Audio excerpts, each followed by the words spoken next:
Io lo valuto come un allungamento dei tempi. È da oltre un anno che siamo fermi e adesso arriva questo censimento.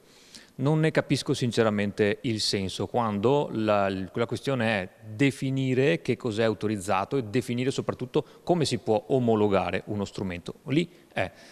Si aspettavano una parola definitiva i sindaci della Marca su un tema tanto sensibile come quello degli autovelox e invece da Roma, dal Ministero di Matteo Salvini, è arrivata solo la certezza di un censimento dei dispositivi utilizzati sul territorio nazionale, censimento che inizierà a settembre. Insomma, non si scioglie il nodo tra autovelox omologati e autovelox approvati, distinzione che ha provocato ricorsi a valanga. Per i comuni una spada di Damocle che ha costretto tanti sindaci a sospendere l'uso in via cautelativa.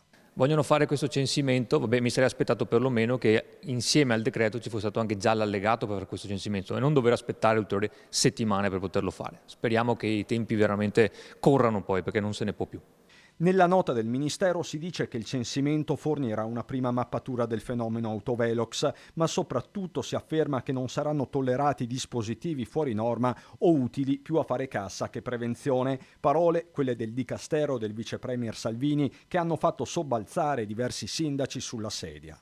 Per questo dicevo al Ministro, non che venga a Breda naturalmente, ma venga nei nostri territori a capire, anche quando ci dice che facciamo cassa, venga a vedere. Noi a Breda sanzioni amministrative 60-70 mila euro all'anno è niente, quindi noi non facciamo cassa, noi facciamo attività di prevenzione. Ovvio che stacchiamo delle sanzioni, ma le stacchiamo nei confronti di chi non rispetta le regole. Partiamo da questo presupposto. Sullo sfondo lo stillicidio di incidenti anche letali che il nuovo codice della strada sembra non aver arrestato a Breda e in tutta la provincia.